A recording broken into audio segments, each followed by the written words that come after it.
오늘 우리에게 주신 하나님의 말씀의 제목 온전히의 신앙이라는 말씀으로 함께 말씀 나누겠습니다. 온전히의 신앙. 여러분, 우리가 하나님을 예배할 때 가장 중요한 것이 무엇일까요? 저는 개인적으로 온전히라는 그 온전히의 모습이 가장 중요하다고 생각합니다. 우리가 몸으로 그냥 습관적으로 배워서 형식적으로 날마다 하나님 앞에 나아가는 그런 삶을 살아내는 것이 아니라 우리의 삶에서 하나님을 예배하고자 하는 예배자로 설 때에는 가장 중요한 것은 온전함입니다. 내가 하나님께 온전히 나아가는가? 나는 하나님을 온전히 예배하는가? 그러한 우리들의 인생을 들여다보며 오늘 우리에게 주신 열왕기상 7장 27절에서 39절까지의 말씀은 그 온전히의 법칙, 온전히의 신앙에 관한 이야기를 하고 있습니다. 우리의 신앙이 온전한 신앙이 되어 살아가고 하나님 앞에 나아가고 하나님께 드려지고 또 그것들이 온전히 사용되어지는 그 원리를 오늘 말씀은 우리에게 말해주고 있어요. 우리가 계속해서 열왕기상 7장을 통해서 이 성전의 건축에 특별히 이제 기물들을 제작하는 그러한 내용들을 바라보고 있습니다. 오늘 이 말씀을 통해서 저와 여러분 안에 우리의 삶에 하나님께 무엇을 드릴까? 또 하나님의 것을 어떻게 하면 온전히 사용해야 하는가라는 그 온전히의 신앙의 법칙들을 말씀으로 함께 바라보기 원합니다. 오늘 첫 번째로 온전히의 신앙, 첫 번째는요, 바로 나 자신을 정결하게 드리라입니다. 나 자신을 정결하게 드리라.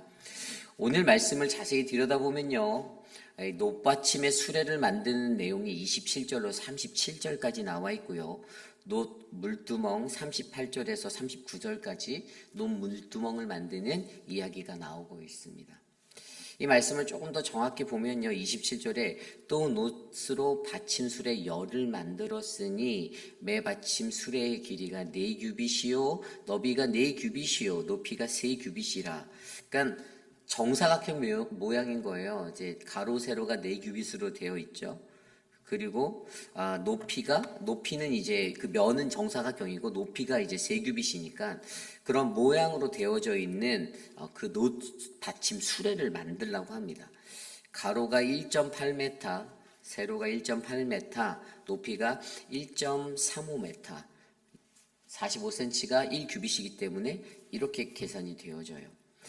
이것은 무엇이냐 하면 이제 물두멍, 뒤에 만들어지는 38절, 39절에 나온 물두멍을 받치기 위한 이제 술의 받침이 되는 거예요. 놋술의 받침. 그리고 28절 이후에도 계속 보면요, 그 받침 수레의 구조가 이렇다라고 설명하고 있습니다. 28절 이후에는 틀에 고정시킨 사각형의 노판이 있다라고 기록되어져 있어요. 그리고 29절에도 보면 거기에는 그 노판, 거기 안에는 사자와 소와 구룹 천사들이 이렇게 새겨져 있다라고 나와 있습니다. 우리가 일반적으로 사자와 소와 구룹 천사, 하나님에 관한 어떤 위엄과 그런 것들을 나타낼 때 사용되어지는 것이죠. 굉장히 거룩하고 힘있고 용맹스러운 그러한 것들로 그곳에 그려 넣어져 있습니다.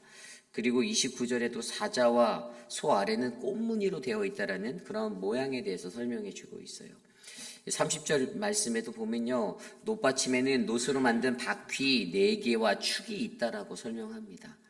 또 네 모퉁이에 물통을 받치는 4발이 있고요, 꽃 모양으로 장식되어져 있다라고 설명합니다.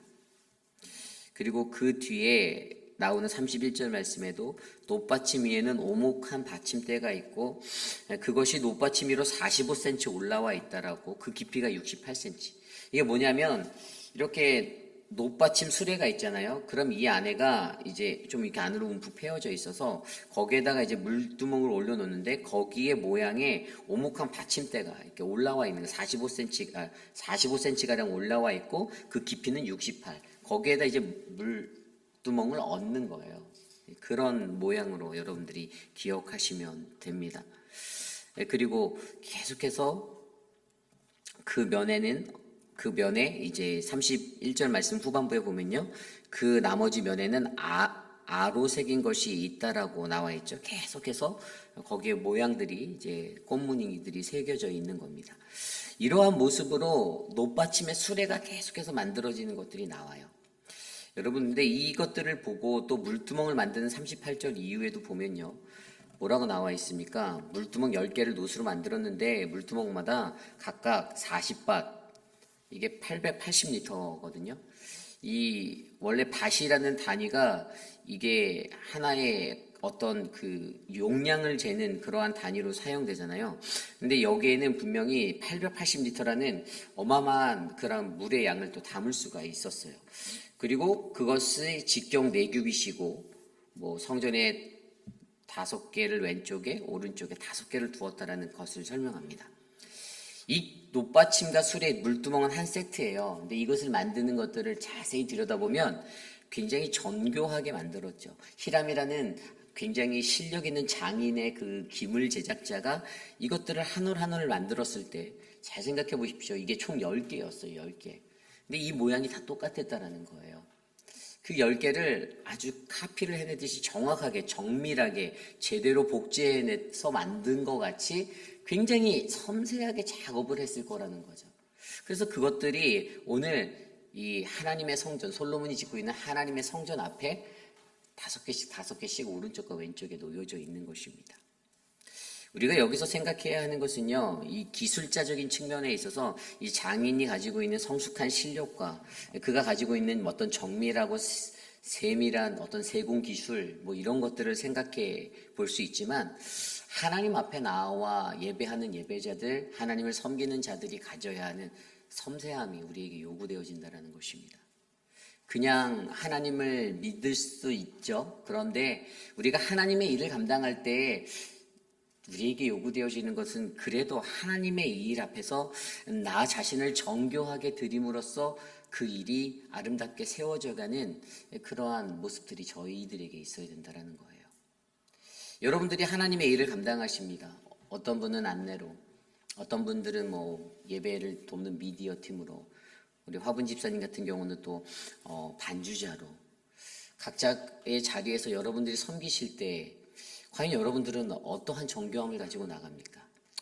에이 뭐 그냥 대충 하면 되지 뭐 매번 하던 건데 이런 마음으로 그 일들을 감당하십니까? 나한테는 이거는 너무 쉬운 거야. 뭐 내가 이거 뭐 얼마나 쉽게 일들 했는데라는 그런 가벼운 마음으로 그 일들을 감당하십니까?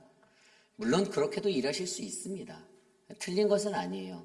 그러나 우리들에게 더욱더 요구되어지는 온전히의 신앙은요, 나 자신을 정교하게 드릴 수 있는 그런 노력이 필요하다는 것입니다. 이게 정말 중요한 거예요. 우리들이 마음속에서 무언가 늘 정상적인 루틴, 일상적인 루틴의 삶에 반복되어지는 것으로 이것이 습관적으로 다가올 때는 어떻습니까? 나도 모르게 무의식적으로 그 일들 감당하잖아요. 내가 온전히 해야지 집중하고 또 집중하고 마음을 쏟는 것, 그 빈도가 떨어지고 약해지게 되는 게 사실이잖아요. 이 반복적으로 하다 보니까 이게 너무나도 익숙해지니까 내게 너무 쉬워지니까 저 또한 요령을 피게 되고 너무나도 간단하구나라고 감당할 때가 많아요. 사역자들에게서 이게 얼마나 큰 덫이 되고 쥐약이 되는지 우리들이 이해하셔야 돼요. 그래서 우리들은요, 날마다 우리의 마음속에 어떻게 해요? 내가 하나님의 일들을 감당하는 그러한 하나님의 백성으로서, 사람으로서, 섬김이로서, 내가 장인으로서 하나님께서 내게 주신 그 사명을 감당할 때에 조금 더 성숙한 실력과 정밀한 모습으로 하나님 앞에 겸손히 나가는 그러한 믿음의 사람들이 되셔야 된다는 겁니다. 오늘 저와 여러분들 안에 이러한 은혜가 넘치기를 원합니다. 나 자신을 정교하게 드리기 위해서 조금 더 집중하고 나를 하나님께 온전히 드리는 믿음의 삶이 우리들 안에 일어나시기를 간절히 소망합니다. 오늘 두 번째로 온전히의 신앙 두 번째는요, 바로 우리가 고민해야 하는 그 하나님께 내가 무엇을 드리고 하나님께 드린 것이 어떻게 나아가야 하는지에 대한 이 나의 온전함을 살펴보아야 한다라는 것입니다. 나를 온전하게 드리라. 나의 온전함을 살펴보는 것. 여러분, 오늘 이 논물두멍, 이 놋받침이 가지고 있는 영적 의미를 우리가 잘 아셔야 합니다. 한번 생각해 볼까요? 우리가 주일날 들었던 말씀의 그 놋바다라는 것과 그리고 오늘 말씀에 나오는 이 물두멍, 이것이 가지고 있는 그 의미는 똑같아요. 정결함입니다. 거룩함이에요. 그런데 여러분들 이것들이요, 성전 앞에 있다라는 게 더 중요합니다. 성전 안에 아니에요. 성전 앞에 있었던 것이에요. 하나님의 성전으로 들어가기 전에 하나님의 백성들에게 요구되어지는 것은 정결함이죠. 거짓과 또 어그러짐, 나의 온전치 못함, 이런 것들로 하나님 앞에 나아가는 것이 아니라 하나님 앞에 예배할 때에는요, 이 온전함으로 나가셔야 된다는 거예요. 죄악된 모습을 여전히 가지고 내 안에 있는 그 죄악, 더러운 추한 모습으로 하나님을 마주하려고 할 수 없다는 것입니다. 그래서 이것이 굉장히 중요한 거예요. 생각해 보십시오. 구약 시대 때 우리가 성막의 이야기에서 물두멍이라는 것이 나왔잖아요. 번제단을 지나, 그죠? 성막의 그 문을 지나고 그 성막 앞에 있는 번제단을 지나서 우리가 성막 안으로 들어가기 전에 제사장 그가 어떻게 했어요? 물두멍에서 자신의 손과 발을 씻었습니다. 깨끗하게 만들었어요. 그런데 오늘 말씀에 나오는 물두멍이 제사장이 손과 발을 씻는 곳이었을까요? 이곳은 어떤 영적인 의미냐면 여기서는 번제물을 씻었습니다. 그럼 제사장이 씻었던 곳은 어디죠? 놋바다예요. 놋바다. 주일날 말씀을 들었던. 오늘 이 용도가 기능적으로 약간 차이가 있죠. 오늘 말씀에 나오는 놋받침 수레에 놓여진 이 노물두멍 안에서 이 880리터가 채워진 그 물에서 그들은 번제물, 자신이 예비한 예물, 자신의 죄를 전가할 하나님께 제사 드릴 그 예물, 거룩한 예물을 하나님께 씻었다라는 것입니다. 여러분, 그렇다면 나를 온전히 드리는 것에 오늘 이 말씀의 영적 의미에서 우리가 무엇을 생각해야 될까요? 나는 하나님께 무엇을 드린가? 여러분들은 하나님께 거룩한 성전으로 나올 때 무엇을 들고 나오시죠? 두 가지 측면으로 볼 수 있죠. 예물을 가지고 나오십니다. 11조, 주정헌금, 선교헌금, 감사헌금, 이웃사랑헌금, 지정헌금. 여러분들 수십 년을 신앙생활했어도 이 헌금에 관한 개념들이 제대로 세워져 있으시죠? 그죠? 여러분들 헌금을 하나님께 왜 드립니까? 이 예물을 왜 드립니까? 오랜 시간 신앙생활했어도 이것이 제대로 안 잡히신 분들이 간혹가다 있어요. 하나님 앞에 우리가 늘 어렸을 때부터 저도 그냥 교회를 가려고 하면 아버지 앞에서 주기도문을 외우거나 사도신경을 외워서 헌금을 받아서 갔던 기억이 있는데 아버지가 저를 그렇게 훈련시켰던 그 자리들을 보면 사실 어렸을 땐 잘 몰랐어요. 그냥 그렇게 해야만 헌금을 받아서 다른 사람들이 헌금할 때 창피하지 않게 나도 헌금을 낼 수 있다는 그 마음이 제게도 솔직히 있었거든요. 다른 사람이 의식되어지는 그 관념 안에서 나도 헌금 생활했던 나의 모습이 있더라고요. 그런데 사실 여러분, 헌금이라는 것, 11조는 정확하게 내게 주신 것의 10분의 1을 하나님께 떼어서 드리는 거잖아요. 어떻게 해요? 내가 쓰다 남은 것 뒤에 나는 빼는 겁니까? 아니죠. 우리에게 하나님이 주신 월급, 주급, 그러면 가장 먼저 그것부터 떼는 게 11조의 원리예요. 이게 믿음의 신앙이고요. 11조를 한다라는 것에 대해서 정확한 개념이 없는 사람들이 어떤 생각을 하냐면 11조를 하지 않아도 된다라고 생각해요. 11조 하지 않아도 나 하나님 믿고 신앙생활 할 수 있어라고 생각하는 분들이 가끔 있어요. 그런데 그렇지 않다라는 거예요. 여러분들이 내시는 그 11조가 있어야 하나님의 교회가 세워져 갈 수 있고 저와 같은 목회자들이 더 열심히 하나님의 일을 감당할 수 있는 것입니다. 그렇기 때문에 하나님 앞에 온전히 드리는 것에 있어서 이 예물을 드릴 때 가장 먼저 이 예물에 대한 아무리 신앙생활을 10년, 20년, 30년, 40년, 50년을 했어도 하나님 앞에 11조 하나 제대로 드리지 못하는 인생이 되면 그것은 하나님의 것을 하나님의 것으로 인정하지 못하는 인생이 되는 것입니다. 그렇기 때문에 우리가 가장 먼저 점검해야 되는 것은 이 영적인 의미에서 내가 하나님 앞에 무엇을 드릴까라는 영적인 측면. 여러분, 하나님 앞에 예물을 드릴 때 이 마음이 정말 중요한 거예요. 그 내가 드리는 예물이 내 것입니까? 하나님의 것이잖아요.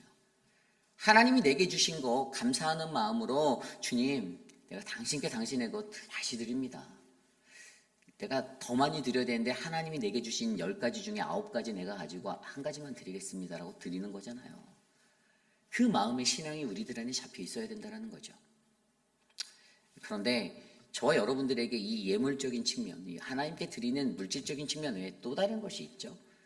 그것은 내가 하나님의 산재물이 되어 주님 앞에 나아가 예배할 때 내가 나를 온전하게 드리는 그러한 준비가 되었나, 산재물로 나를 드리는 그러한 내가 제대로 준비되었나라는 것들을 하나님 앞에 생각해 보셔야 되는 거예요. 어떠한 마음으로 내가 하나님 앞에 예배하는가? 어떠한 모습으로 주님 앞에 나와 내가 예배하는가? 그 예배자의 모습이 우리들에게 너무나도 요구된다는 것이죠. 여러분, 근데 여기에서 또 한 가지 중요한 것은요, 우리가 드리는 것뿐만 아니라 사실 여러분들이 믿을 수 있는 것은 그것들의 집행도 제대로 되어야 된다고 생각하실 거예요. 아니, 내가 헌금을 했는데 내가 낸 예물이 하나님에 대해 제대로 쓰이지도 않는 것 같은데, 그깟 헌금해서 뭐 하냐라고 말하는 사람이 간혹가다 있어요. 간혹가다. 근데 믿으셔야 합니다. 하나님의 몸된 교회에 목회자, 또 그 당회라는, 그리고 또 각 기관들 주어진 예산을 세우고, 왜 우리가 그 숫자 싸움을 해가면서 이런 것들을 세우고 그 예산 안에서 이것들을 집행하고 왜 이것들을 훈련하는지, 어떤 일을 하더라도 저희가 말하는 것은 늘 헌금을 내셔서 재정부를 통해서 정확한 인풋과 아웃풋이 계산돼서 나가게 하라는 것이, 뭐 여러분들의 헌금에 나중에 서티피케이션 받을 때 조금 텍스 엑젬션을 주려고 하는 게 아니라 투명하게 하려고 하는 목적 때문에 그 일들을 우리가 그렇게 하는 거거든요. 그렇다면 이것이 바로 제대로 집행될 수 있는가도 우리가 생각해 보아야 하는 거죠. 누가복음 21장에 보면요, 우리가 잘 알고 있는 과부의 두 렙돈의 헌금의 이야기가 나와요. 근데 그 과부의 두 렙돈의 헌금의 이야기 속에서 많은 사람들이 가지고 있는 생각은, 저 과부가 가지고 있는 자신의 모든 것을 다 드려서 하나님께 나아갔다, 이것이 기억이 나죠. 근데 사실 그 말씀 전체의 컨텍스트를 좀 더 넓혀보면 거기에서 말하고 있었던 그때 그 당시에 교회가 하나님 앞에, 성전 앞에서 헌금하는 그 모습이 얼마나 세속적이었는지가 드러나고 있어요. 이게 무슨 말인가 하면은 누가복음 20장 앞쪽에 보면요, 어떤 이야기가 나오면 누가복음 20장 47절에 그들이 과부의 가산을 삼켰다라는 구절이 나와요. 서기관들을 말하는 거예요. 종교 지도자들이 과부의 가산을 섬겼다. 성전 앞에 이렇게 있으면 거기에 두렙 헌금을 하고 지나가는데 이게 사람들에게 과시가 된 거예요. 사람들은, 어떤 신자들은 저게 사람, 내가 이렇게 딱 낼 때 동정 소리가 많이 나거나 막 이러면 막 과시가 되는 거죠. 내가 이런 사람이야. 근데 과부는 자신이 가지고 있는 것을 했는데 그것들이 어떻게 됐다고요? 서기관들의 배를 채우고 종교 지도자들 자신들의 배를 불리는 그런 것으로 사용되었어요. 그래서 그 이야기에 보면요, 나중에 뒤에 예수님이 그의 제자들과 나오면서 뭐라고 말하냐면, 그 성전이, 그 돌들이 다 무너질 것이다라고 얘기해요. 그게 바로 21장 6절에 나와 있어요. 너희 보는 이것들이 날이 이르면 돌 하나도 돌 위에 남기지 않고 다 무너뜨려지리라. 아멘. 가난한 과부가 자신의 전 재산, 자신이 가지고 있는 모든 것을 다해 자신의 생명과 같은 전부를 드린 것은 맞는 말이에요.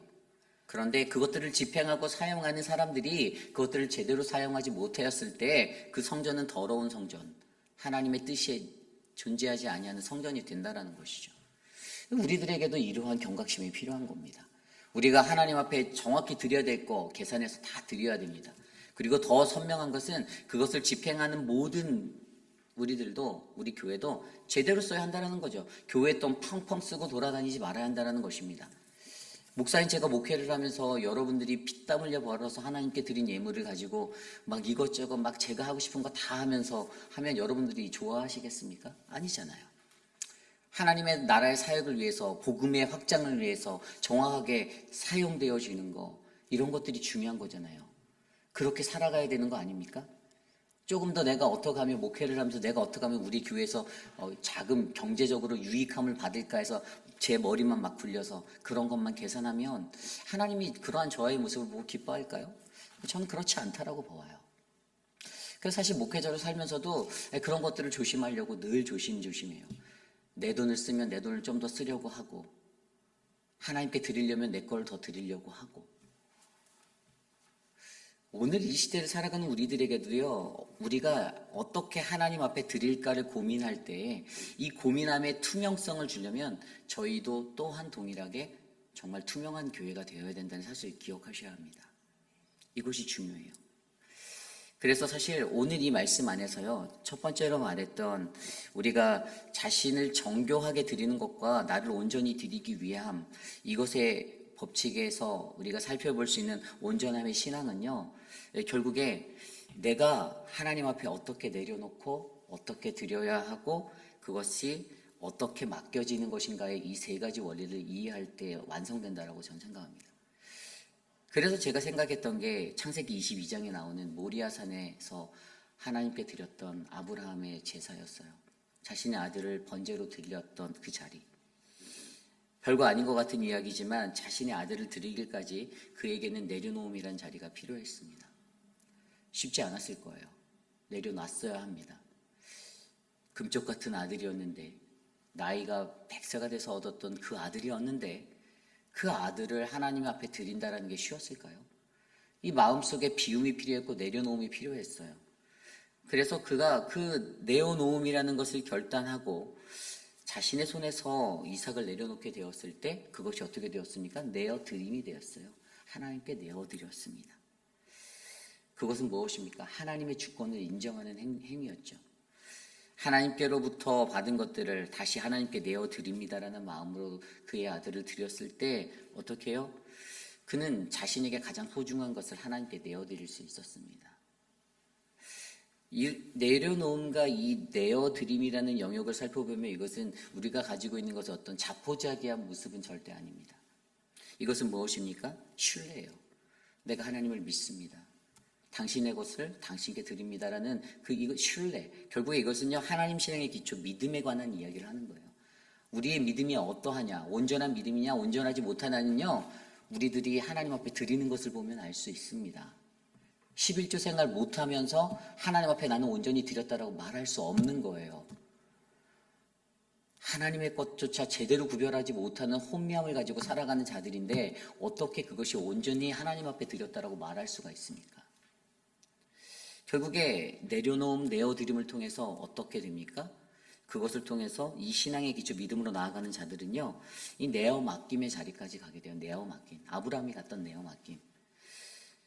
이것을 내어드렸을 때 하나님이 그의 손에 주었던 복들이 무엇입니까? 그의 자녀들에게 자자손손, 아브라함과 이삭과 야곱과 요셉을 통하여서 하나님의 그 복이 그 자자손손 흘러가는 더 큰 것을 그의 손에 쥐어주셨어요. 우리 인간이요, 하나님을 믿고 살아갈 때 우리에게도 이 온전히의 신앙, 이런 모습이 필요합니다. 오늘 사실 주어진 말씀의 이야기는 머리 아픈 이야기 같아요. 숫자적인 계산 같아요. 놋받침에 수레를 만들고 놋물동을 만들었다. 이 본문을 보면서 무슨 말씀을 전하지? 어저께 하루 종일 고민했어요. 무슨 말씀을 전할까?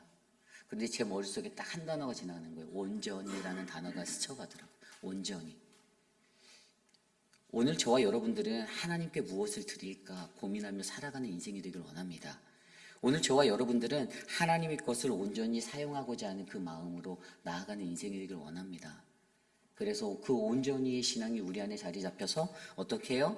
내려놓음, 내어드림, 그리고 내어 맡김의 삶을 실천함으로 더욱더 행복하고 아름다운 믿음의 삶들이 저와 여러분 우리의 삶을 덮기를 간절히 소망합니다.